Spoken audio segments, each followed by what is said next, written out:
Bismillahirrahmanirrahim. Assalamualaikum warahmatullahi wabarakatuh.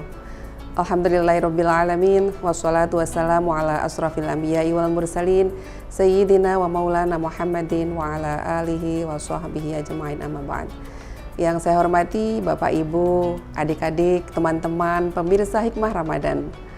Pertama-tama saya ingin mengajak kita semuanya untuk bersyukur kepada Allah Subhanahu wa Ta'ala karena kita dipertemukan kembali dengan Ramadan tahun 2024, bulan yang penuh dengan kebaikan dan keberkahan dan memberikan kesempatan untuk kita semua untuk terus menempa diri berlomba dalam kebaikan. Salawat dan salam mari senantiasa kita haturkan kepada junjungan kita Nabi besar Muhammad SAW yang sudah membuka dan mengantarkan kita semuanya keluar dari zaman kebodohan, zaman penuh dengan kegelapan, menuju zaman yang syarat dengan peradaban dan beragam kemajuan. Pemirsa Hikmah Ramadan yang dimuliakan oleh Allah Subhanahu wa Ta'ala, selanjutnya di kesempatan ini saya ingin sedikit mengulas kaitan puasa Ramadan dengan pendidikan, karena sejatinya puasa adalah proses pendidikan, proses untuk menempa bagaimana kita mendidik diri kita sendiri agar menjadi insan yang berkarakter dan tentunya lebih baik dan terus lebih baik.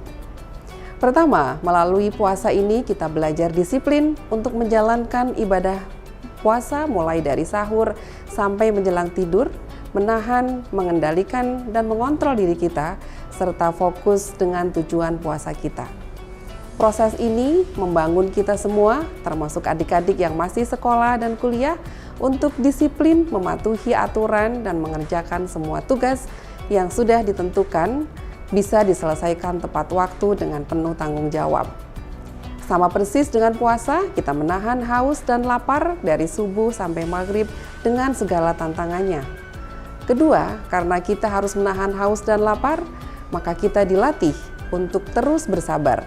Proses ini kalau kita kaitkan dengan proses pendidikan, maka mengajarkan kepada kita untuk tidak mudah putus asa. Ketika kita dihadapkan dengan tugas yang cukup berat, cukup demanding, membutuhkan kerja keras dan daya juang. Pada saat yang bersamaan, proses ini juga membangun resiliensi yang saat ini sangat dibutuhkan oleh generasi muda kita. Proses resiliensi ini adalah kegigihan, ketenangan hati dan pikiran, ketekunan untuk menyelesaikan tugas tepat waktu, dan juga kemampuan untuk mengontrol diri kita ketika menghadapi situasi yang sulit. Dengan perkembangan teknologi yang sangat pesat saat ini, generasi muda kita dimudahkan dengan banyak hal hanya dalam jentikan jari mereka. Pada satu sisi tentu ini memberikan banyak manfaat, namun pada sisi lain membuat mereka manja dan pada akhirnya memiliki kecenderungan untuk mudah putus asa. Bapak Ibu, teman-teman yang dimuliakan oleh Allah Subhanahu wa Ta'ala, beberapa penelitian membuktikan bahwa puasa dengan segala proses yang kita lalui dari semenjak sahur sampai waktu berbuka membuat badan kita baik secara fisik maupun psikologis lebih sehat dan lebih tahan banting. Artinya, proses resiliensi bisa terbangun melalui puasa. Selanjutnya, proses menahan haus dan lapar mengajarkan kita untuk berempati kepada sesama, kepada mereka yang kurang beruntung dan harus kita bantu.